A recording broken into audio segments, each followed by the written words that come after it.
Capítulo 422. A través de los ojos del Dijin. Ah, mirá, y te marca el tiempo ahora, de 19 a 24 minutos. ¿Qué onda? ¿Por qué marca el tiempo ahora? Rarísimo. Por fin mi dosis de novela. Yo sí me veo los anuncios. A ver. La luz y el color se extendían por el lienzo en blanco, en verdes, azules y morados. Lo que me rodeaba parecía una acuarela que se fundía en un diorama de vidrieras antes de que por fin aparecieran formas reconocibles. Me senté en un mullido cojín de color azul marino. Frente a mí había un pequeño escritorio de madera, elaborado con maestría para resaltar las vetas arremolinadas de cualquier árbol alienígena del que estuviera hecho. Un par de docenas de asientos y escritorios similares estaban dispuestos en ordenadas filas bajo una pagoda al aire libre, tallada en suave piedra blanca y alicatada con un material iridiscente que no reconocí. Un arroyo claro corría por un canal poco profundo en medio del suelo, separando la zona de asientos en dos mitades. En el borde de la pagoda, el arroyo se unía a una masa de agua mayor que caía desde el borde de un acantilado. De pie, me acerqué al borde para mirar hacia abajo. El rocío de la cascada ocultaba ligeramente una ciudad en expansión que se extendía desde la base del acantilado. Sin embargo, cuando intenté enfocar a la ciudad, la niebla parecía cambiar y arremolinarse, impidiéndome centrarme en ella.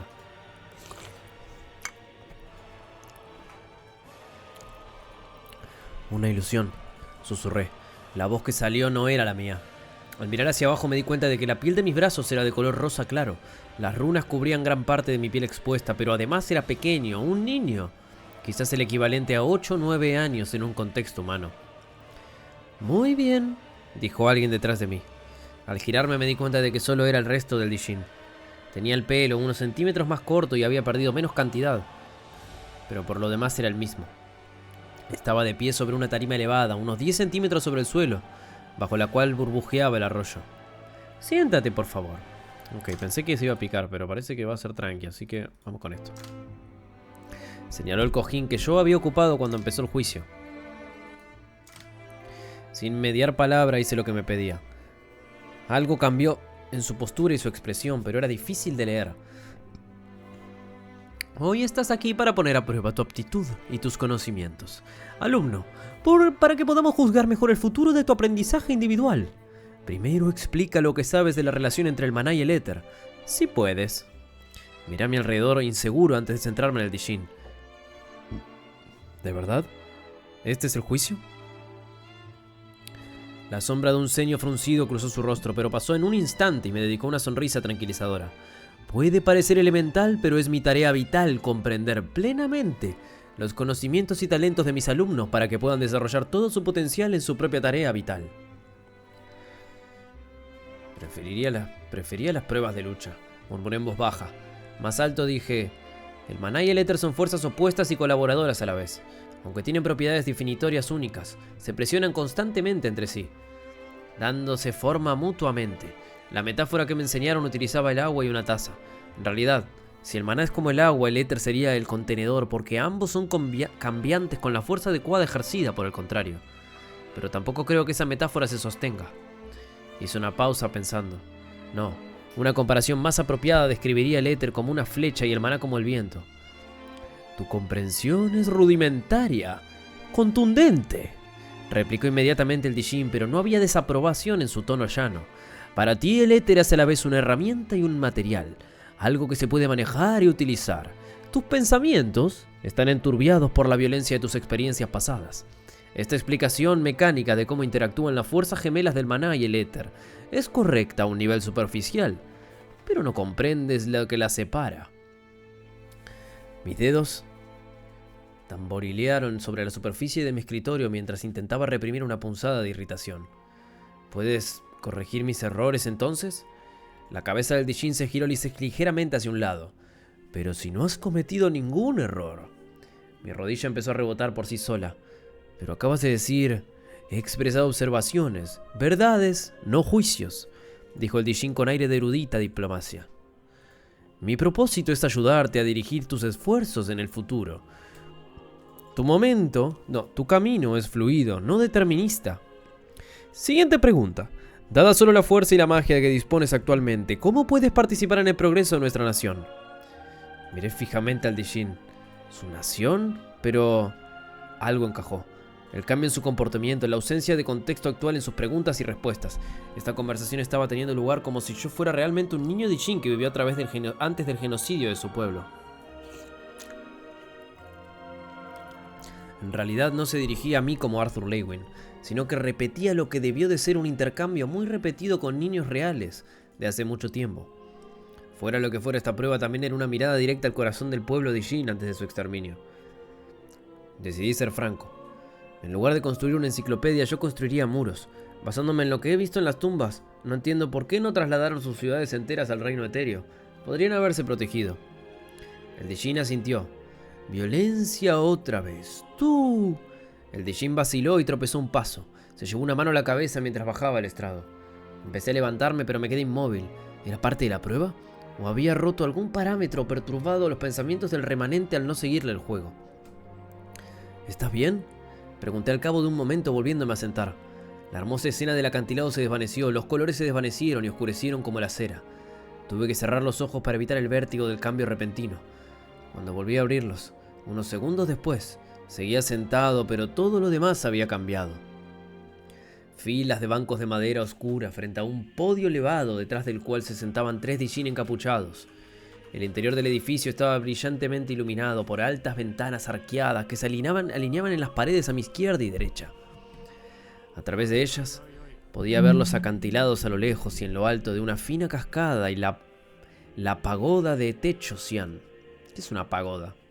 Ahora me entró la duda. Pagoda.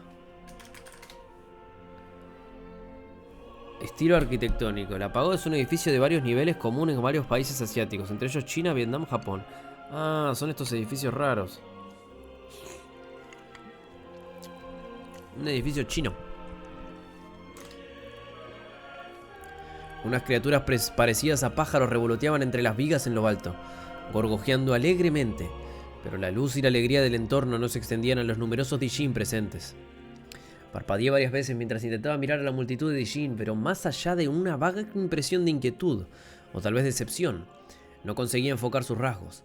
A excepción de los 3 que estaban detrás del podio, solo el Dijin remanente, que estaba de pie al fondo de la sala, era claro. Uno de los Dijin que presidía la reunión se aclaró la garganta y una runa comenzó a brillar en su cuello. Cuando hablaron, su voz amplificó mágicamente, llenando la sala sin volumen, como si estuviera a mi lado. Es una rara y triste ocasión cuando hay necesidad de convocar este consejo. El cuerpo legal de Fair City es ahora Zoroa. Hoy nos ocupamos de los crímenes del acusado, el abandono de su trabajo vital y la corrupción del éter para idear instrumentos de hostilidad. Como es tradición, primero permitiremos que el acusado explique sus acciones. Jueces, me di cuenta, recordando mi experiencia en la sala superior. Esto es un tribunal. Todas las miradas se volvieron hacia mí. Desconcertado por la repentina transición a esta nueva escena, me forcé por dar una respuesta. Un Dijin vestido de índigo que estaba a mi lado me apoyó la mano en el hombro y me dedicó una sonrisa alentadora. Di la verdad. Recuerda que aquí todo el mundo está ansioso por comprender. Pero quizá no, dije despacio, intentando hacerme a la idea de que el juez me acusaba de delitos que ni siquiera había existido para cometerlos. Sin embargo, este juicio dentro de un juicio tenía un propósito claro. Y mi respuesta no solo se esperaba, sino que se mediría con alguna métrica que yo desconocía. ¿Son estas acusaciones siquiera delitos? ¿Qué me mantiene encadenado al mismo trabajo de toda la vida, para siempre? ¿No puedo cambiar de opinión? Los 3 jueces asintieron bajo sus capuchas y entonces la figura central volvió a hablar. ¿Es esta la única respuesta del acusado? La obra de una vida no puede abandonarse, solo cambiar de rumbo, dije, recuperando el equilibrio mientras intentaba comprender el propósito del juicio. Y en cuanto a mi uso del éter como instrumento de hostilidad, no hago ninguna defensa ni me disculpo. El propio éter está lo bastante ansioso como para adoptar una forma destructiva. ¿Por qué habría algo así como un edificio de destrucción si no se pretendiera utilizar el éter como tal? El juez central se inclinó hacia adelante, profundizando las sombras bajo su capucha. No es el papel de la civilización utilizar los elementos naturales a nuestra disposición para suprimir su destructividad. Así como la nuestra, el fuego puede quemar y el agua puede ahogar, como es su naturaleza. y sin embargo nos parece mal aprovecharlos para este propósito expreso. ¿No es así? Tal vez no, si la persona a la que quemas es un enemigo que quiere hacer lo mismo contigo. Respondí arrepintiéndome inmediatamente de mi ligereza. No quería arriesgarme a fracasar en el juicio. Lo que quiero decir es que seguro que hay algún margen para defenderme. Se me ocurrió una idea y decidí llevarla a cabo. Después de todo he visto algunas horribles y violentas creaciones etéricas custodiando las tumbas de reliquias. Monstruos grotescos, trampas mortales, terribles utensilios de guerra. Y todos creados para salvaguardar el conocimiento de los Dijin. ¿Por qué es aceptable salvaguardar el conocimiento pero no las vidas? Respondes a las preguntas con preguntas, y al hacerlo pides que te proporcionemos tu defensa, dijo el juez. Que así sea. Vamos a deliberar. De repente la sala giró. La sensación de vértigo duró solo una fracción de segundo y cuando se detuvo mi perspectiva había cambiado. Me encontré sentado detrás del estrado, frente a los otros dos jueces. ¿Y usted?, preguntó uno como si acabáramos de mantener una conversación. ¿Qué opina de este caso? Necesitaba un momento para pensar y miré al acusado por encima del estrado.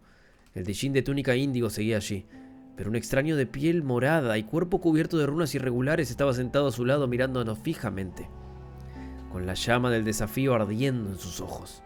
La ilusión era tan real que resultaba difícil recordar que aquello no estaba ocurriendo realmente.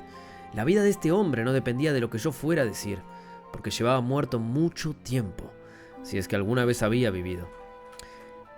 La ley no siempre es justicia, respondí. Parece que este Dijin solo ha hecho lo que creía correcto, y algún día puede que sus descendientes recuerden este momento y estén de acuerdo con él. Durante 5000 años, los Dijin han construido una nación basada en la adquisición pacífica de conocimientos, explicó el juez central. La enfermedad, el hambre, la violencia, todos ellos son síntomas de una civilización enferma. Nuestro mayor logro no es el avance en las artes del manado o del éter, sino de nuestro civismo. ¿Debemos permitir que fuerzas externas nos lo arrebaten? Si nos rebajamos al nivel de nuestros enemigos, ya hemos perdido. Esta es la razón por la que nuestra ley está escrita como está, y como jueces que presiden hoy el cuerpo legal, somos responsables tanto de mantener la ley como del bien de nuestra gran ciudad y de la Unión en general. ¿Cuál es entonces su juicio? No pude evitar negar con la cabeza. Juzgo justificadas sus acciones. Los otros dos jueces asintieron y la luz se desvaneció. Mientras profundas sombras envolvían el tribunal, todos se giraron hacia las ventanas estirando el cuello para ver. Todos, menos el Dijin remanente que dirigía mi juicio, que miraba fijamente a sus pies. Después la escena volvió a desvanecerse. Las sombras se hicieron más profundas hasta que no pude ver nada. Cuando volvió la luz, mi entorno había cambiado de nuevo. Me encontraba en una cámara esférica rodeada de Dijin. Un techo abovedado con vidrieras dejaba entrar la luz del sol desde arriba en 1000 tonalidades de púrpura y azul. Por las paredes crecían enredaderas florecidas y pequeños riachuelos se deslizaban por el borde de las escaleras que separaban las filas concéntricas de asientos estilo anfiteatro. Parecía que todos los asientos estaban ocupados. A mi lado, el Dijin remanente tenía una mirada lejana y desenfocada mientras observaba a dos personas sentadas frente a frente en una mesa redonda. Había algo tallado en la mesa, pero no pude distinguir los detalles. Y no tenía tiempo para preguntarme qué era, porque la mera visión del hombre sentado al otro lado de la mesa fue como un relámpago que me sacudió el sistema nervioso. Keses Indrath. ¿Cómo?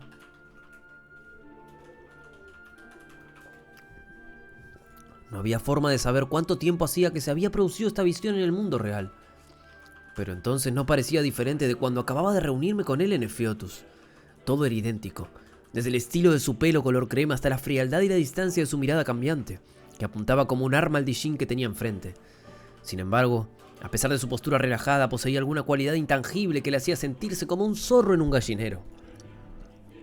La Dijin, una mujer de piel azulada y cabellos tan finos que parecían flotar alrededor de su cuero cabelludo, parecía haber terminado de hablar. «Mi posición no ha cambiado, Lady Saeaerum», dijo Kese resumando ostentación. «Tus conocimientos de las artes mágicas llamadas éter son un peligro para tu civilización, para todo este mundo, y deben ser incorporados a la comprensión de los dragones, sin importar el esfuerzo o el costo. Simplemente no hay otra alternativa que tu gente enseñe a la mía». El público guardó silencio.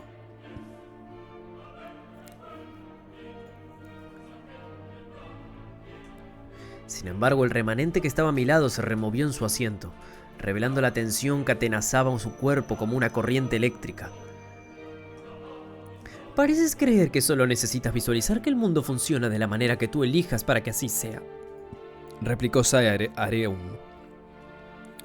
con una profunda tristeza en cada palabra. Pero es precisamente esta inflexibilidad la que te ha impedido profundizar en las artes etéreas. No podemos enseñarte, no de la forma que deseas. La ligera arruga de la nariz de Queses comunicaba algo más que la más hostil de las muecas. Sabemos en qué estás trabajando. Sinceramente lo apruebo. Nuestro mundo de Feotus es algo parecido.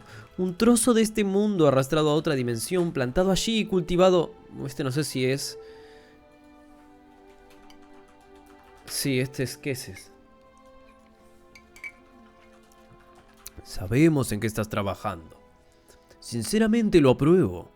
Nuestro mundo de Feotus es algo parecido, un trozo de este mundo arrastrado a otra dimensión, plantado allí y cultivado por los antepasados de mis antepasados.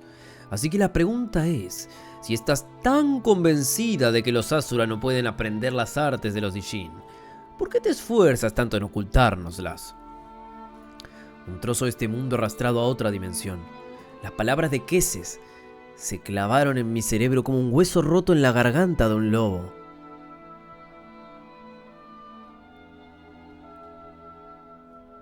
¿Cómo? Aunque sabía que Feotus era un reino en sí mismo, no un lugar físico de este mundo, me sorprendió darme cuenta de que los Asuras lo habían creado ellos mismos.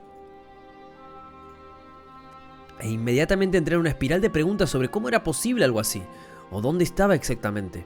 Existían más dimensiones, lugares separados del espacio físico donde residía este mundo, y presumiblemente, mi antiguo hogar, la Tierra. What the fuck. Bueno, eso explicaría un poco de por qué sabe tantas... O sea, por qué sabía que existían otros mundos para empezar el chabón este, ¿no? El reino del éter, pensé inmediatamente. Debía de ser algo parecido, quizás incluso el mismo lugar. Sin embargo, antes de que pudiera seguir pensando en ello, mi atención volvió a centrarse en el momento. No lo somos, dijo Saya-Areum plácidamente. Pero tu advertencia sobre lo que le espera a cualquier civilización que se vuelva demasiado poderosa desde el punto de vista mágico nos animó a mirar más allá de los límites de nuestro propio mundo y del estrecho ámbito de nuestra propia línea temporal. Y al hacerlo nos dimos cuenta de que la verdadera importancia de garantizar que nuestros conocimientos queden escritos de forma que nunca se desvanezcan. No es fácil transmitir conocimientos, Lord Indrad, ni siquiera los receptivos. A Queses se le escapó una risa tintineante y peligrosa. Pero los dragones no somos receptivos, ¿es eso lo que estás diciendo? He explicado nuestra posición y tú la tuya. La mirada de Saya-Areum recorrió la silenciosa audiencia. ¿Algún Dijin desea dar a conocer su corazón?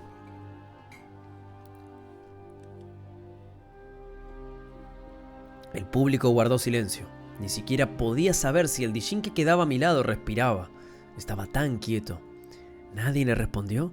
¿Nadie discutía o complacía? ¿No se enfadaba? Me puse en pie y un temblor recorrió la sala. No puedes dar a los dragones lo que quieren. No solo porque aún así te habrían aniquilado, aunque lo hubieras hecho. No, la verdadera razón es que su comprensión del éter es, en el fondo, errónea. Carecen de la capacidad de profundizar porque no reconsideran los fundamentos de su conocimiento. Hice una pausa pensando en lo que quería decir. Al fin y al cabo era una prueba.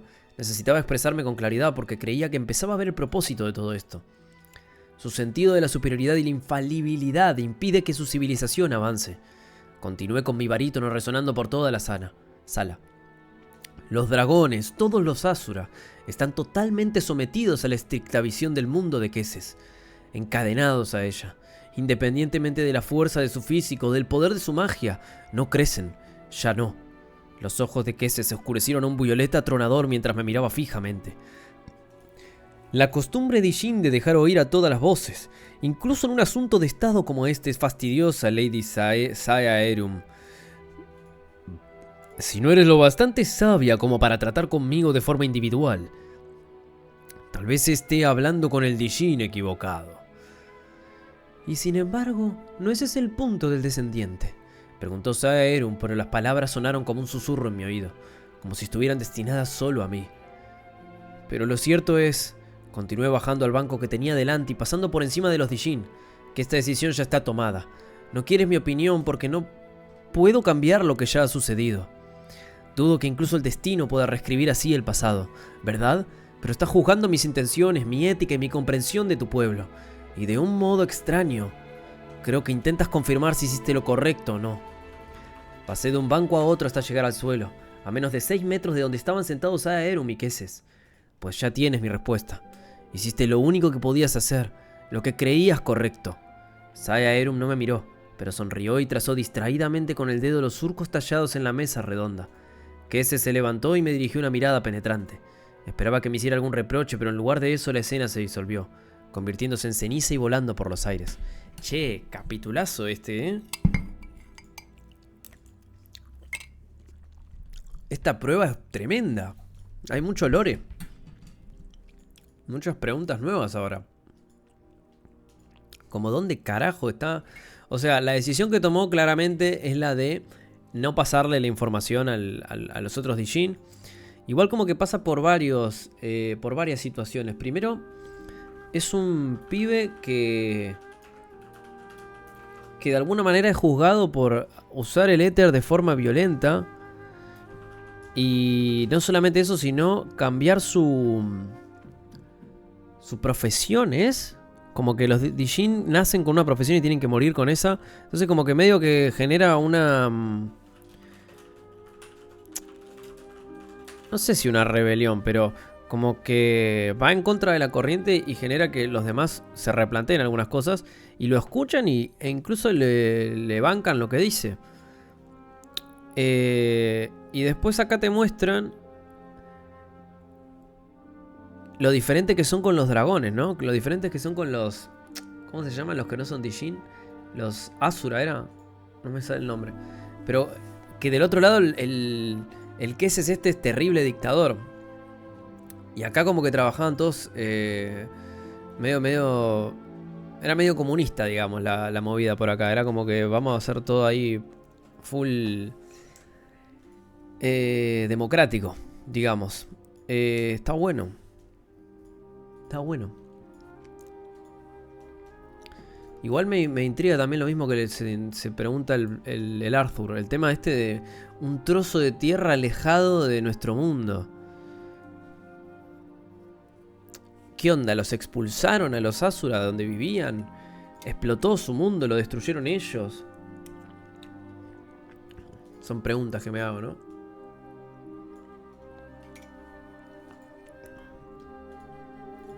¿Donde vivía Indras no es parecido a China? Y bueno,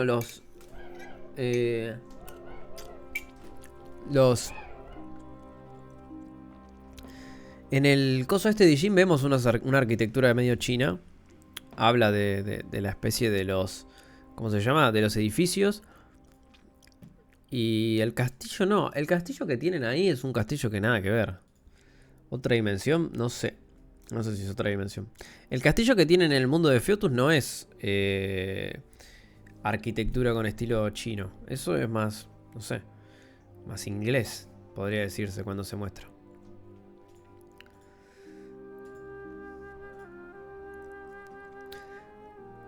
Pensé que tal vez había terminado cuando todo se volvió blanco, pero al igual que cuando me atrajeron por primera vez al juicio, la luz y el color se extendieron por el lienzo en blanco. Esta vez, sin embargo, era gris hollín, naranja brillante y carmesí rojo. Lo que me rodeaba no parecía una acuarela, sino el parpadeo de una llama. La misma pagoda de antes tomó forma. El tejado cian estaba ennegrecido y medio derrumbado. El arroyo había desaparecido, escurrido por el suelo, donde una grieta del ancho de mi puño se había abierto en la losa de piedra. Un rugido lejano tembló en el aire, seguido por el torrente de llamas y viento de la fragua, atrayendo mi atención hacia la ciudad. Soroa, la habían llamado. Nubes de humo brotaban de llamas de 30 metros de altura, tan densas que tapaban el sol y oscurecían el cielo en kilómetros a la redonda. Y los dragones seguían atacando, exhalando un fuego tan ardiente que las piedras brillaban de color naranja y corrían como vidrio soplado. No estaba solo. Una mujer sentada en el borde de la pagoda, con los pies donde antes el arroyo se unía al estrecho río, antes de precipitarse por los acantilados. Incluso el río había desaparecido. Señora Saya Areum, le tendí una mano antes de darme cuenta de que era la mía, no la de un Dijin. Se volvió para mirarme y me di cuenta de que estaba equivocado. Tenía el mismo tono azul en la piel, pero su pelo era más oscuro y espeso. Fluía como el agua en lugar de flotar en el aire. ¿Qué debemos hacer?, preguntó con una desesperación tan densa y aguda en sus palabras que me arañó el corazón. «Dinos qué hacer». Empecé a acercarme a ella para hacerle algún gesto reconfortante e inútil, pero recordé dónde estaba y dejé caer la mano. Esta escena parecía diferente a las demás. De algún modo, después del encuentro con Queses, el juicio parecía haber terminado. Me había dado cuenta de su propósito y había respondido lo mejor que pude. Entonces, ¿por qué continúa?, me pregunté en voz alta. En voz alta dije: «Tu elección ya está hecha». Ella tragó saliva y se secó las lágrimas. «Y fue lo correcto. Si todo volviera a ocurrir, seguirías nuestro camino descendiente». Contemplé durante largo rato los dragones giratorios que exhalaban muerte a la ciudad, esperando a medias que la prueba terminara y me devolviera a la ruina. Pero siguió adelante. Esperaba algo más de mí, claramente. Me he pasado toda la vida luchando por ser más poderoso, pensé, seguro de que la mente de Jin, que estaba conjurando todo esto, podía leer mis pensamientos tan claramente como si yo los hubiera pronunciado. Si mañana Queses llevara a sus dragones a quemar Dikaten, lucharía contra ellos por muy inútil que fuera la batalla. Significaba eso que había estado mal que los Dijin se negaran a luchar.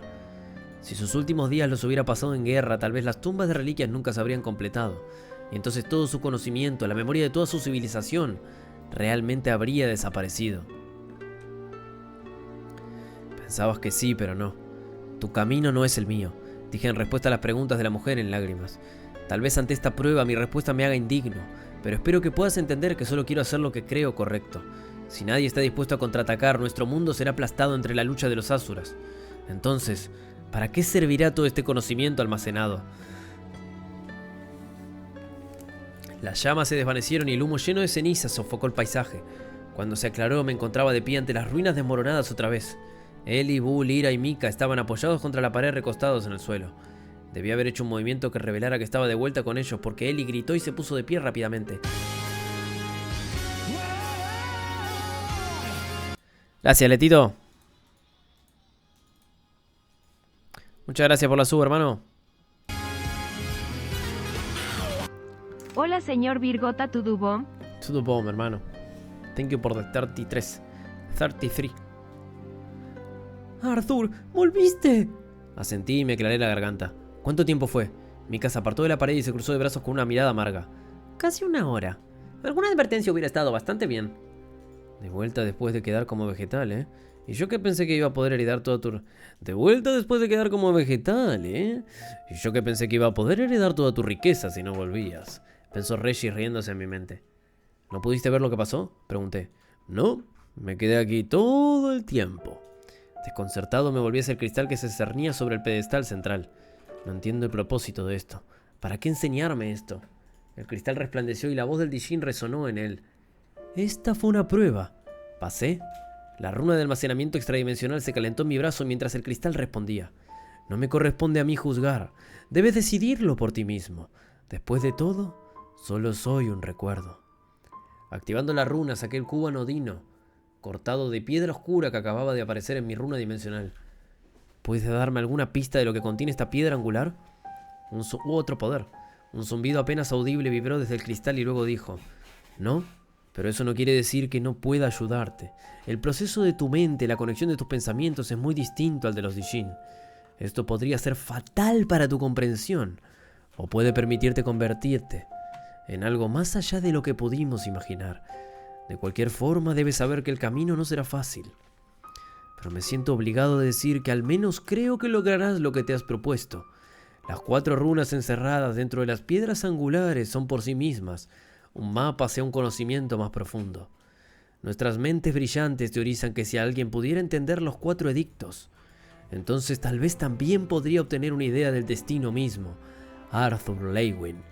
Y realmente creo que puede suceder. ¡Ojo! Che, amigos, ¿se dan cuenta que estamos hace como 200 caps esperando, o más me parece, esperando a ver qué pasa con...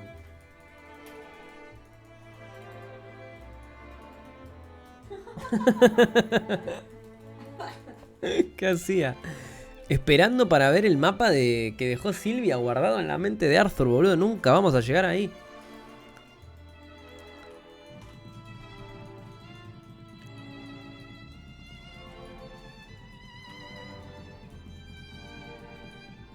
Lo que quieren decir los Dijin sobre Indrath y su población es que obligarán al éter a estar a su control, como esa boludez de debes dejarte relajar contra la corriente en vez de hacerle frente, como si lo hicieran con fuerza pura y sin inteligencia. No. Lo que quieren decir, creo que no habla pura y exclusivamente solamente del control del éter, sino que habla más de la forma de actuar de ellos. Es muy distinta la forma de actuar de los Asura. Asura son, ¿no? No me acuerdo ya. Y de los Dijin. El mapa son las reliquias, Virgo, ¿qué dices? O sea, ¿el mapa lo único que hace es llevarlos a las reliquias? Yo pensé que el mapa era el mapa de las tumbas. Y eso eventualmente llevaba a un punto que todavía no llegamos.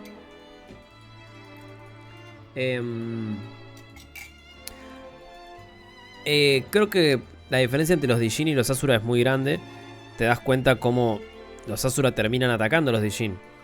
Porque están como ambiciosos de poder. Y no solamente de poder, sino de supremacía, ¿no? No quieren ni siquiera una persona que les compita. No quieren enemigos más fuertes que ellos. Por lo tanto, por eso los destruyen. No podemos sacarte tu sabiduría, te destruimos. Creo que ya de por sí los valores son distintos. Después, en cuanto al entendimiento del éter, sí tienen un distinto entendimiento. No terminan de entenderlo. De hecho, cuando Arthur va a Ephialtes y habla con gente sobre el éter, como por ejemplo la esposa de Queses, el entendimiento del éter que tienen es muy parcial. Desde ese punto hasta el que está ahora Arthur, a pesar de que algunos Asuras pueden usar el éter, no lo terminan de comprender y por eso tampoco lo pueden exprimir al máximo, te diría. Es muy cerrado el entendimiento, sí. Con las piedras angulares tal vez pueda conseguir destinos. Sí, sí, sí. Sí, sí, sí, es épico eso.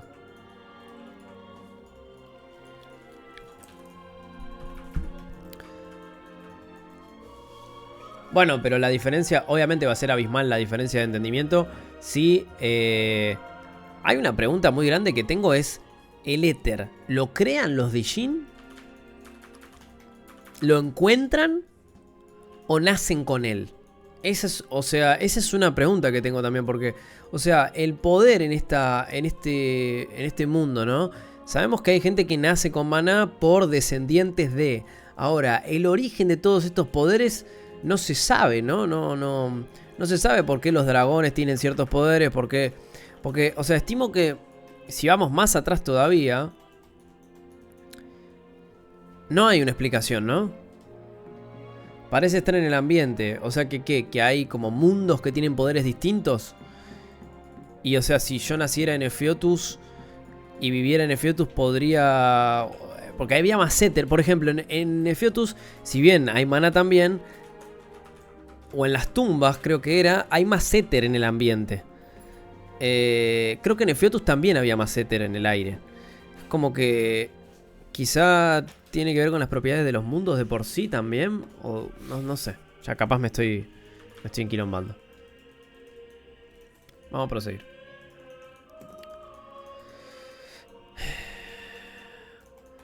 Yo siento una sensación de pérdida. El cristal emitió un sonido melancólico. Ha pasado mucho tiempo desde que mi conciencia ha cuidado esta piedra angular. Ahora soy el último y me iré pronto. ¿Puedes decirme algo sobre la tercera piedra? La que desapareció. Si puedo saber que Agrona lo obtuvo de alguna manera. Esa información no está almacenada en este remanente. Sabiendo que el tiempo se terminaba, expresé otro pensamiento que había permanecido en el fondo de mi mente desde que hablé con Queses. Durante esa conversación con Lord Indrath, afirmó que Ephialtes fue sacado de este mundo y alojado en otro lugar, y que los Dijin estaban creando algo similar. ¿Cuál es el lugar en el que están contenidas las Relic Tombs? Deberías saberlo mejor que yo, ya que tienes una runa que te conecta con el tejido interno del universo. Dijo el cristal casi pareciendo que se divertía. Godstep, me dije a mí mismo suavemente. Varias capas de comprensión comenzaron a afianzarse en su lugar, completando una imagen de la que ni siquiera me había percatado. Estaba incompleta. La runa no revela caminos ocultos. Continué sintiendo que mi expresión se aflojaba. Estaba usando el tejido interno del universo, el lugar entre Ephialtes y las tumbas de reliquias, para moverme.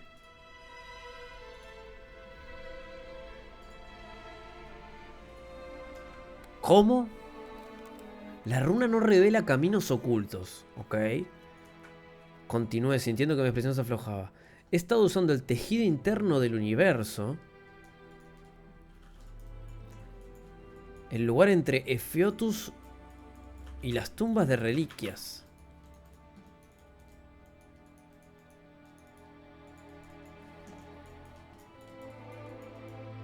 What the fuck? No entiendo esa última parte. El lugar entre Ephiótus y las Relic Tombs. ¿Qué significa eso? Entiendo, ok, la parte de que, bueno, es el tejido interno del universo. Creo que lo entiendo. Lo otro no termino de entenderlo. O sea, ¿dónde se sitúa eso? O en realidad, ¿dónde se sitúa eso? No, ¿dónde se sitúan los otros dos lugares entonces? Si eso es el medio. O ese es el camino. ¿Es como un agujero de gusano que va a otro mundo también? No entiendo. La runa ardió en mi espalda resplandeciendo en un tono dorado a través de la habitación. La runa cambió. ¡La runa cambió! Observó Regis descendiendo a través de mi cuerpo para inspeccionar más de cerca.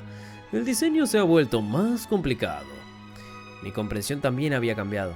Pero antes de poder activar la runa, el cristal habló. El daño al edificio externo ha sido muy difícil de mantener para mí. ¿Ya viste cómo me había obligado a retirar la energía de la ilusión secundaria que debería haber impedido el avance hacia esta habitación? Tendré que manifestar un portal para que pueda salir, pero agotará la energía que me queda. Lo siento, Arthur Lewin, pero debes irte ya.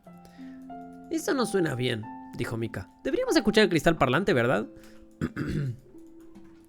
Sí, dije distraídamente. Luego miré a Ellie y se me hundió el estómago al recordar cada vez que ella había muerto frente a mí en la última zona. Estamos listos. Gracias. El cristal volvió a zumbar con más fuerza esta vez y todos flotamos hacia arriba a través del suelo transparente e inmaterial de la habitación superior. A través del poder del cristal el piso se endureció, permitiéndonos pararnos sobre él. Y luego un portal rectangular se vislumbró insertado en la pared. Mientras esto pasaba, lo que quedaba de la habitación comenzó a desmoronarse. El éter que mantenía su forma seguía desplazándose hacia el portal. Con la brújula me apresuré a conectar el portal titubeante con su otra mitad y apareció una imagen distorsionada del pequeño dormitorio. ¡Entren! Mika saltó antes de que la palabra saliera de mi boca. Lyra instó a Ellie a pasar, seguida de Bu que gemía nerviosamente y luego pasó a ella sin siquiera mirar atrás. Pero mi atención estaba atrapada en el espacio que se disolvía lentamente alrededor del portal. Más allá, el mar púrpura del vacío etérico. Me alejé un paso del portal y toqué la runa en mi antebrazo. La monstruosidad de la última zona, la prueba de Jin y todo lo que había aprendido, incluso la visión que había obtenido del Godstep, todo desapareció de mi cabeza por un momento. Porque había algo más importante que todo eso. Cuando estuve en el reino etérico luchando contra Taxi, me di cuenta de que con el océano de éter ilimitado, finalmente tenía suficiente poder para completar el huevo de Sylvie. Pero había permanecido fuera de mi alcance desde entonces, hasta ahora. ¿Me está diciendo que ahora, con el mejor comprendimiento que tiene sobre el éter y sobre su runa y sobre el mundo, puede viajar al mundo etérico cuando él quiera? Y por lo tanto, de esa manera, puede hacer que Sylvie renazca. Es como si fuera una capa entre los mundos, pareciera ser. Cada vez había menos espacio en la habitación a medida que el remanente del Dijin gastaba su poder para mantener el portal. Nos estamos quedando sin tiempo, jefe, dijo Regis. Tiempo. Estirando mi mano imbuí el requiem de Aroa. Brillantes motas etéricas fluyeron de mí corriendo a lo largo de los bordes de la habitación que se derrumbaba. Pero no pasó nada. Por favor, puedes aguantar un poco más. Solo necesito... Ok, o le va a chupar la energía al bicho este. Me disculpo, dijo el cristal resonando a mi alrededor. Si no te vas ahora, quedarás atrapado. Cerré los ojos y suspiré, dejando que el requiem de Aroa se calmara. Con el corazón pesado me alejé de la imagen interminable del vacío etérico y atravesé el portal.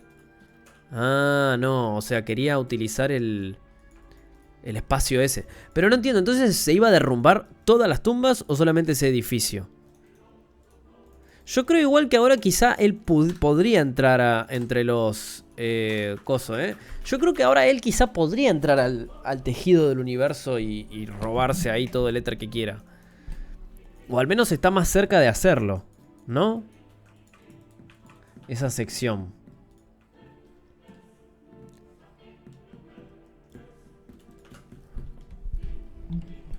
Capítulo 423. Visitante inesperado.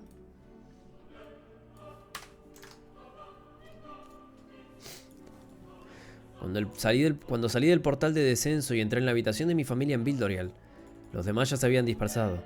Boo estaba en la cocina sorbiendo algo de una olla de hierro fundido, y Ellie estaba envuelta en el abrazo de nuestra madre. Mika se había tumbado en el sofá sin importarle lo sucia y manchada de sangre que estaba. Lyra estaba de pie cerca de la pequeña chimenea en el otro extremo del salón, con los brazos cruzados y una mirada lejana. Mamá se apartó de Ellie lo suficiente para tomar la cara de mi hermana entre sus manos, inspeccionándola de cerca. «¿Has vuelto de una pieza?» «Mamá, me estás avergonzando delante de una criada y una lanza», se quejó Ellie, intentando en vano zafarse del agarre de nuestra madre. «Estoy bien, lo prometo. Quiero decir... Ok, me morí como 10 veces, pero... ¿Qué?», exclamó mamá mirando incrédula de Ellie a mí y luego de vuelta. «Está claro que está en una pieza como prometí», dije lanzando a mi hermana una mirada de advertencia.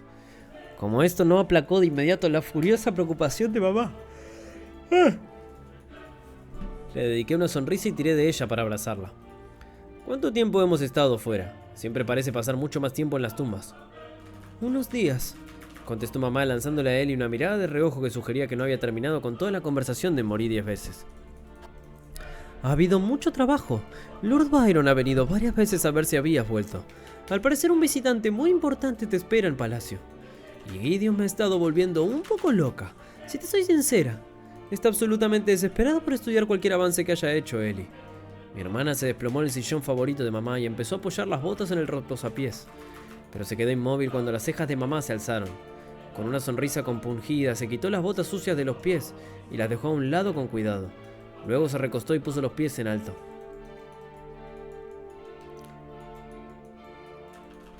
«Va a sorprenderse cuando vea todo lo que puedo hacer. Apuesto a que se sorprenderá tanto que se le volverán a caer las cejas». Negué con la cabeza ante las payasadas de mi hermana, pero seguía concentrado en lo que mamá había dicho antes. «¿Quién es ese visitante tan importante? ¿Sabes algo?» Mamá suspiró y se encogió de hombros. «No, el general no me dijo mucho. Solo insistió en que te enviara al palacio inmediatamente después de tu regreso». Su boca se contrajo en una fina línea revelando su irritación. «Le dije que podía ser tu madre, pero que no iba a darte órdenes. También le recordé que seguramente estarías cansado y necesitando de una buena comida casera después de dar vueltas por quién sabe cuánto tiempo en las...» «Mamá», dije riendo ligeramente, no pasa nada. Iré a verlo inmediatamente». Me volví hacia mis compañeros. «Mika, eres libre de hacer lo que quieras. Ellie, deberías asearte y descansar un poco. No dejes que Gideon te presione, pero búscalo a él y a Emily cuando estés lista para informarle sobre el ascenso». Sí, capitán», dijo sarcásticamente saludándome con 2 dedos en la sien. «General», murmuró Mika somnolienta. «¿Y yo, regente Leywin?», preguntó Lyra dejando caer los brazos y poniéndose más recta, con un deje de desafío en su postura. «¿Me escoltará de vuelta a una celda?». La tensión flotaba en el aire como una carga eléctrica. Habría sido lo más seguro, por supuesto. Inutilizar su núcleo y juzgarla por sus crímenes habría estado completamente justificado. Siempre sería recordada como la lacriana que paseó los cadáveres de los reyes y reinas de Adicatén de ciudad en ciudad, mientras alababa al clan Britra por su amabilidad y buena voluntad. «¿Y así puedes descansar?» No te dejaré ir tan fácilmente», dije. «Te envío más allá del muro para que compruebes cómo está tu gente, para que veas lo que necesitan. Considéralo tanto un castigo como una recompensa por tus crímenes contra este continente». A Mika le dije: «Organiza el transporte de ida y vuelta. Lyra de sangre alta Drade es libre de moverse entre los páramos de Eleanor y Bildorial». Mi mirada volvió a Lyra. «Solo allí, ¿entendido? Esto no es libertad». Lyra levantó la barbilla mientras me miraba. «Lo entiendo, regente. Reconozco este castigo y acepto la oportunidad de ayudar tanto a su pueblo como al mío». «Quiero que representes a tu pueblo en este continente», dije ablandándome un poco. «Esos soldados de los páramos deben saber que no han sido olvidados, pero tampoco todo está perdonado». Mika se había sentado para ver cómo se desarrollaba esta conversación con el ceño cada vez más fruncido. «¿Algún problema?», pregunté dirigiéndome a mi compañero Lanza. «No, solo pensaba. Las cosas podrían haber sido un poco aburridas si realmente hubiéramos matado a esta flacucha valacriana cuando la teníamos encadenada en el claro de las bestias». Lyra resopló y puso los ojos en blanco. «Este continente tiene muchas cosas positivas, pero como torturadores y carceleros son lamentablemente deficientes». Frunció los labios pensativa. «Aunque supongo que eso no es malo». Las dos volvieron a discutir como de costumbre mientras se dirigían a la puerta principal de las habitaciones de mi madre. Justo antes de que volviera a cerrarse, Lyra me miró a los ojos, hizo una pequeña reverencia y cerró la puerta. Ellie sonrió con satisfacción. La gran elevada lanza mostrando su suave trasero al enemigo. ¿Quién lo hubiera dicho? Es un castigo, dije fulminando a mi hermana con la mirada. Mamá apoyó la cabeza en mi hombro. Con todas tus muchas responsabilidades, puede que tengas una imagen que mantener ante el público, pero aquí solo estamos nosotros. No tienes por qué fingir delante de tu familia. Ellie soltó una carcajada, pero la ignoré mientras mamá se apartaba de mí y se dirigía al arco de la cocina. Tuvo que sortear a Boo, que ocupaba casi toda la habitación. ¿Quieres comer algo o vas a salir corriendo enseguida? Consideré la posibilidad de ignorar la petición de Byron durante al menos 1 o 2 horas para poder pasar algún tiempo con ella, pero el hecho de que hubiera venido aquí, a nuestra casa, varias veces en mi ausencia me incomodaba. Debería irme, dije. Espero volver pronto. No me importaría comer algo caliente si puedes recuperar tu cocina.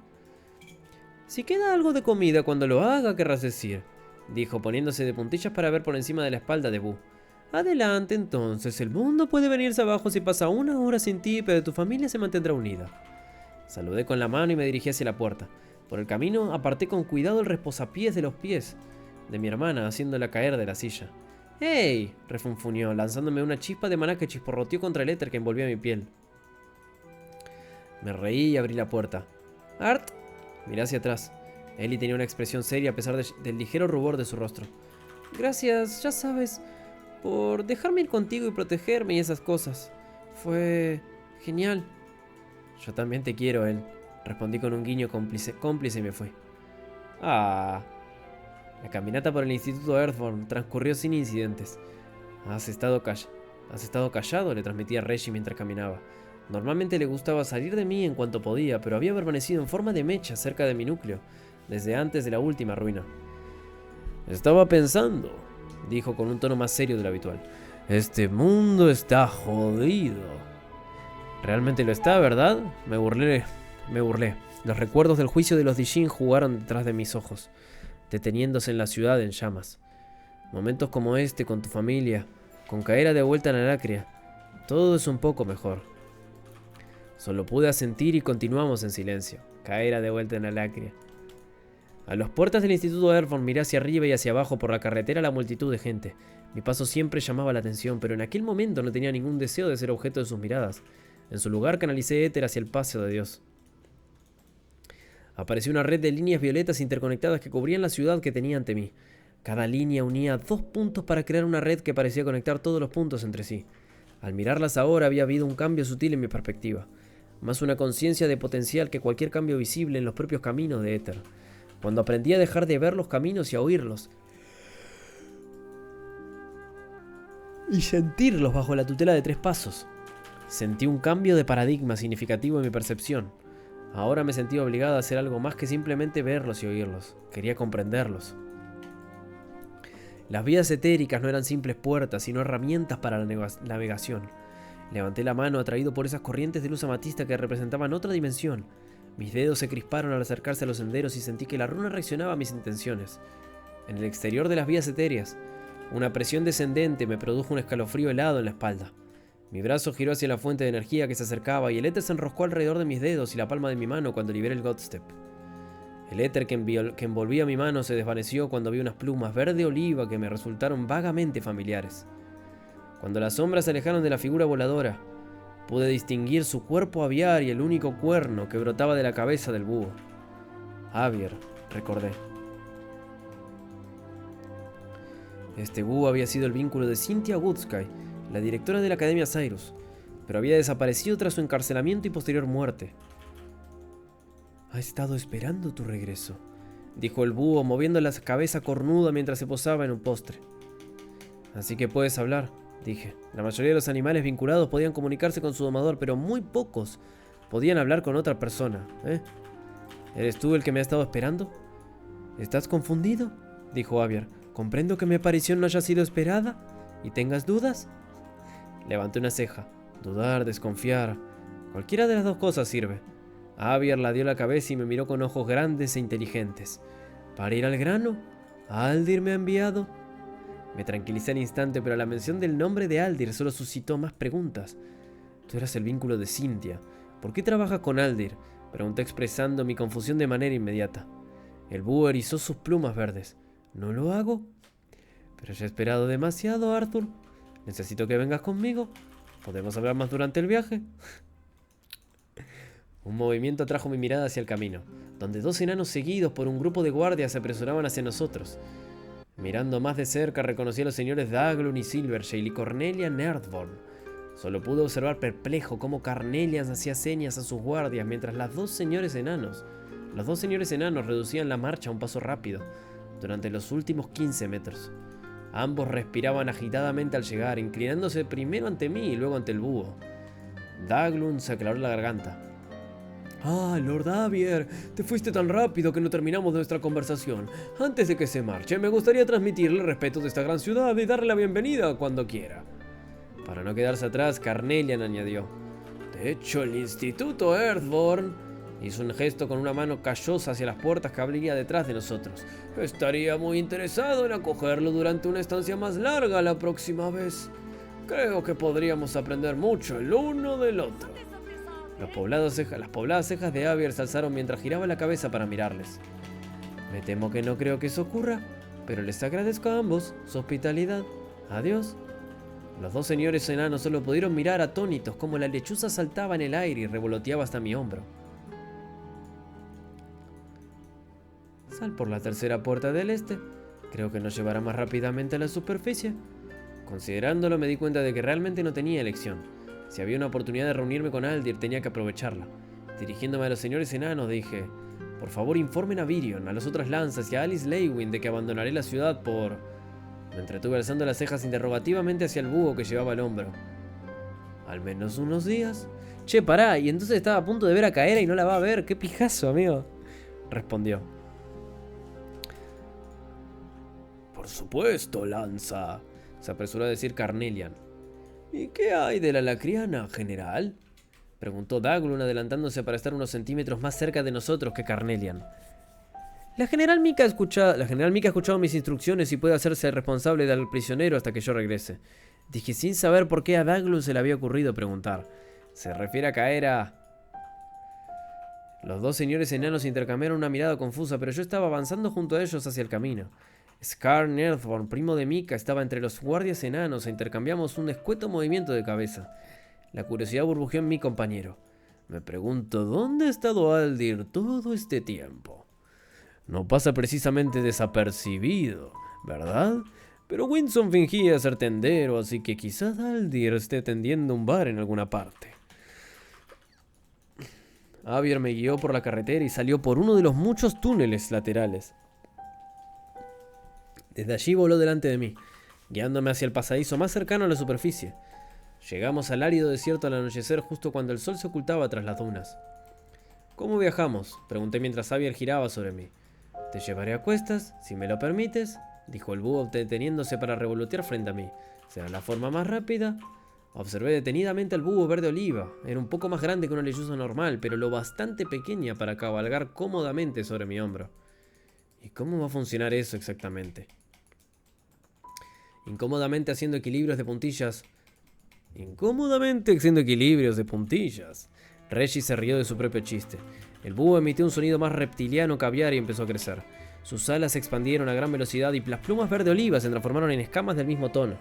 A medida que el corto cuello se alargaba y le crecían púas en forma de flecos a lo largo de la columna vertebral.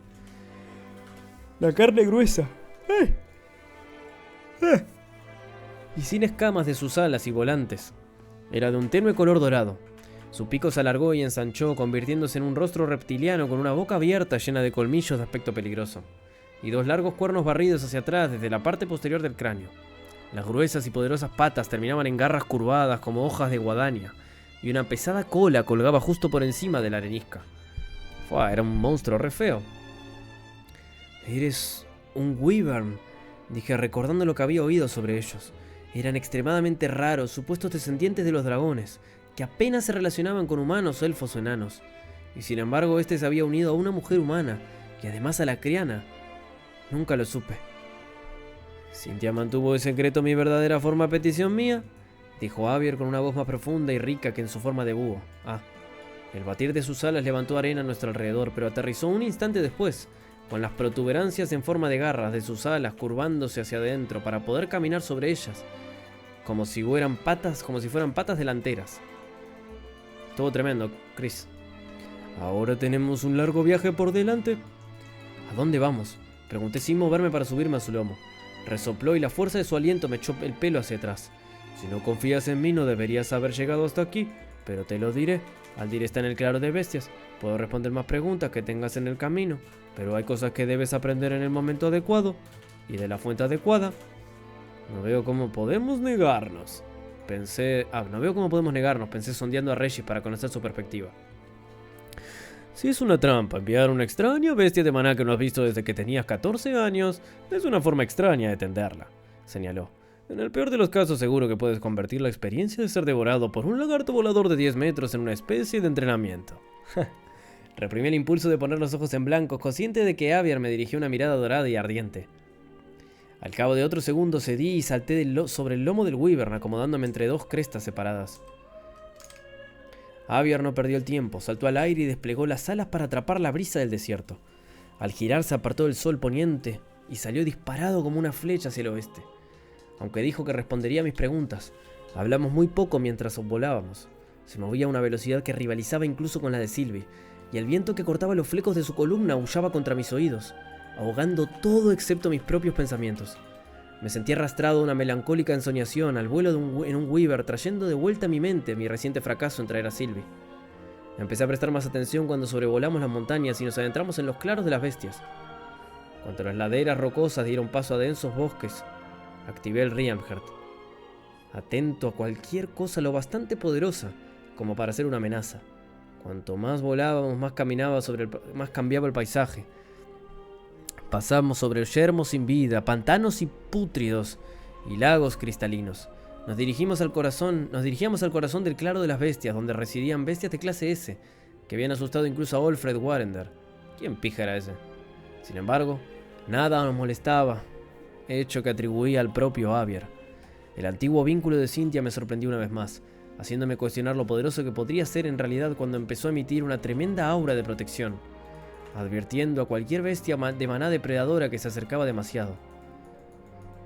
¿Qué has estado haciendo aquí durante la muerte de Cynthia?, grité por encima del viento, formulando por fin una pregunta que había querido hacer desde que Aviar reveló su verdadera forma en Darv.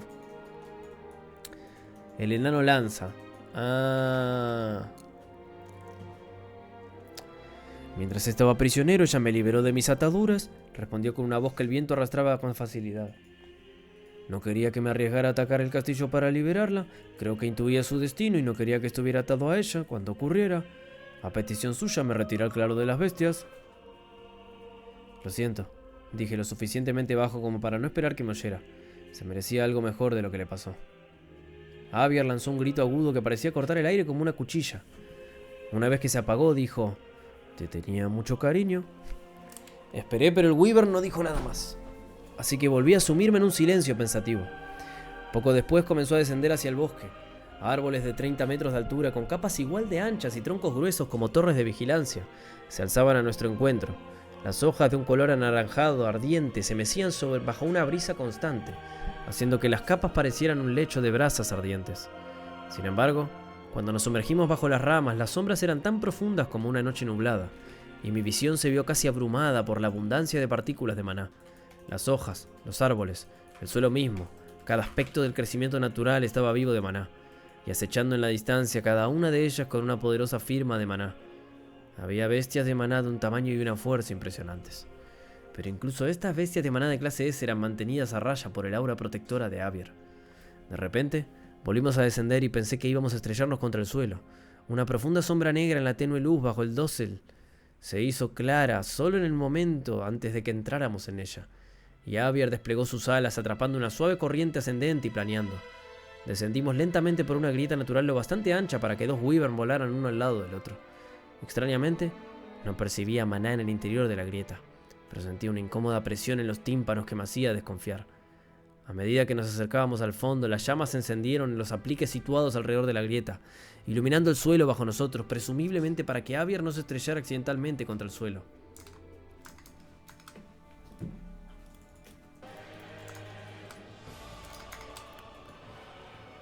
Sin embargo, Avier no le dio importancia y caminó despreocupadamente sobre el cementerio, hasta una cueva que se abría junto al barranco.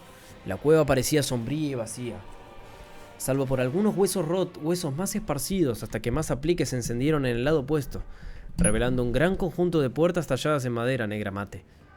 Una mazmorra, dije deslizándome de la espalda de Avier y acercándome a la puerta. Apenas visible en la penumbra había una especie de escena grabada en la madera, pero estaba demasiado oscura y los grabados demasiado borrosos para entenderlos.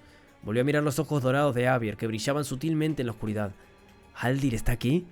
Sí, confirmó Avier, aunque puede que tengamos que abrirnos camino hasta él. Extendió un ala y envió una complicada serie de pulsos de maná a la madera, un código o combinación de algún tipo. Las puertas se abrieron en silencio, y el fétido aliento de la mazmorra se derramó sobre nosotros, cargado de muerte y podredumbre. Regis se manifestó a mi lado con las llamas de su melena rígidas, como un lobo con los pelos de punta. Codo con codo, Regis y yo entramos en la mazmorra, Avier con las alas plegadas sobre sí mismo al caminar sobre la articulación de los nudillos. Nos siguió. Cuando las puertas se cerraron tras nosotros, más antorchas se encendieron por arte de magia, revelando una amplia cámara excavada en el oscuro lecho de roca. Huesos, e incluso algunos cadáveres más recientes se alineaban en las paredes. El suelo estaba cubierto de manchas oscuras que crujían bajo nuestros pies. En cuanto se encendieron las antorchas, una sombra revoloteó por un túnel alto y ancho que se abrió ante nosotros. ¿Qué es este lugar? Ningún aventurero ha llegado a esta mazmorra para ponerle nombre. Simplemente lo llamamos Borde del Hueco, respondió Avier. A sus habitantes se les conoce como flagelos de ébano. Esperamos volver antes de que se reiniciara la mazmorra, pero has tardado demasiado en volver. En la voz de Avier había un deje de cautela que me erizó el vello de la nuca. Algo se movió en el oscuro túnel que teníamos delante. La piedra crujió y una bestia de maná negro azabache, del tamaño de un oso. O sea, es una mazmorra que nadie ha investigado. Del tamaño de un oso salió de la oscuridad. Corría sobre 4 extremidades musculosas como un gorila, mucho más rápido de lo que sugería su tamaño. Su cuerpo era negro, brillante como la obsidiana, con una cabeza en forma de pala y sin ojos que sobresalían por delante como un arma. 3 cuernos curvados se extendían hacia adelante, 2 a los lados de la cabeza plana y uno en la parte inferior, donde normalmente habría estado la barbilla o la mandíbula inferior. Entre los 3 cuernos, una boca abierta llena de dientes amarillos del tamaño de dagas resplandecía como una sonrisa macabra. Avier pasó a mi lado planeando con las alas extendidas. Una de sus garras se clavó en el cuello del flagelo de ébano, que estaba protegido por protuberancias óseas que se extendían desde la parte superior del cráneo hasta la mitad del cuerpo. La bestia de maná, a pesar de su tamaño, cayó al suelo aplastada por el peso de Avier, pero sus garras solo rasparon el exterior duro como una roca del cráneo. Con las alas aún extendidas para mantener el equilibrio, Avier utilizó la garra libre para desgarrar el costado del vientre y el vientre del azote mientras luchaba contra él, retorciéndose lo suficiente como para que una enorme mano de 3 garras rodeara el tobillo de Avier. Cada garra medía 10 centímetros de ancho y el doble de largo, y tras un momento de lucha entre la fuerza del azote y el maná de Avier, el azote atravesó las escamas de Avier, mientras las garras de Avier luchaban por herir el azote. El éter tomó forma de espada y clavé el talón en el suelo. El mundo se desdibujó cuando el Burster me impulsó hacia la bestia de maná, y la hoja translúcida le hizo un agujero en el grueso cráneo con un crujido. Incluso con un agujero en el cráneo, la bestia de maná se negó a ceder, azotando un brazo tan grueso como mi torso como un ariete. Bajé el codo para bloquear su ataque, pero la fuerza del impacto me desconcertó. Regis estaba encima en un instante, con uno de los cuernos entre las mandíbulas. Le giró la cabeza. El azote de ébano rugió desafiante y furioso, y el cuello de Avier se partió hacia abajo como una cobra en huelga. Sus mandíbulas se abrieron y un chorro de llamas esmeralda entró en la boca abierta en el azote. Lo mejor del maná tembló. Su carne se resquebrajó y se fisuró en varios lugares, permitiendo que lenguas de llamas verdes se extendieran. El fuego de Avier continuó durante varios segundos antes de ceder. Los restos humeantes dejaron de moverse y tanto Avier como Regis retrocedieron. Me aparté y me acerqué para observar el cadáver. La carne endurecida estaba formada por una roca densa, más parecida a un exoesqueleto que una piel. La lengua larga y fina de Avier salió y lamió la herida sangrienta de la pierna. Las llamas surgieron del lugar y las escamas se curaron. Continuemos. En la siguiente sección de la mazmorra encontramos una cámara que se dividía en 3 direcciones diferentes. Los cadáveres del azote de ébano estaban esparcidos por el suelo y apilados contra las paredes. Algunos estaban partidos por la mitad y los caparazones de piedra de otros tenían profundas marcas de garras. Uno tenía un cuerno de azote clavado en la garganta y en el cráneo, donde debía de haber destruido el núcleo de la bestia. ¿Estas bestias de maná luchan a menudo entre ellas? Le pregunté a Avier, pero su cabeza giraba y no respondió de inmediato. Un rugido hueco rasgó la mazmorra desde el túnel de nuestra izquierda y nos pusimos en posición defensiva, Regis a mi lado, con las llamas alzándose, mientras Avier daba la vuelta al otro lado, con un humo acre saliendo de sus fauces.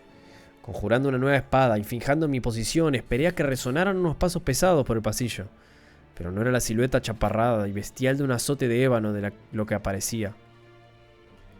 Fue una estatua corpulenta de un hombre lo que entró en la penumbra, flanqueada por una bestia de maná que doblaba fácilmente el tamaño de Buu, con un pelaje de color caoba y marcas negras como cicatrices en la cara. Avier se relajó. Basir, me alegró de verte. Me di cuenta de que la escultural figura estaba envuelta en una capa de piedra, como un golem piloteable. Al reconocerlo, la manifestación de piedra se desmoronó y salió un hombre musculoso. Tenía la cabeza calva y la piel de color de la piedra caliza gris. Dentro de su armadura de tierra, medía 3 metros, pero incluso sin ella superaba los 7. ¿Cómo? El peso de su aura habría bastado para aplastar contra el suelo a la mayoría de la gente. Este hombre era un Asura. «Justo a tiempo, Avier», dijo el hombre pasando su mirada en la herida del Wyvern. «Como aún no habías vuelto, decidí limpiar la mazmorra. Supongo que me perdí una». «En cualquier caso, nos has ahorrado un tiempo muy necesario», despidió Avier. «Gracias por venir». El Asura sintió al Wyvern antes de mirarme de forma especulativa.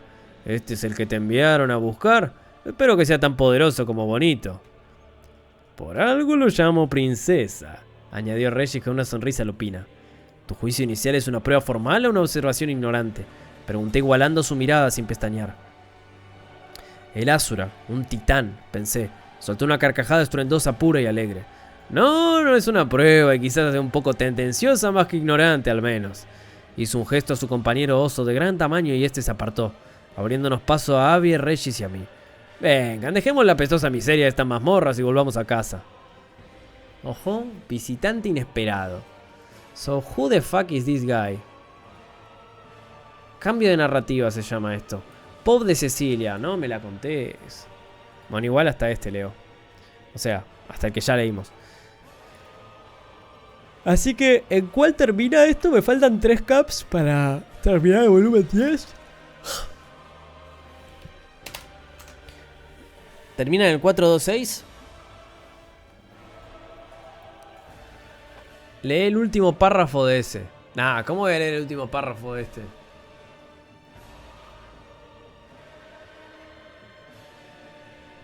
Entonces la oscuridad se apoderó de mí y todo se volvió negro. Chan. El weón que no quería hypear al Virgo. Tremendo. Oh, bueno. Muy buenos caps, la verdad que... Recordando lo que venía leyendo, esto está tremendo, boludo. El primer capítulo que leímos fue mágico.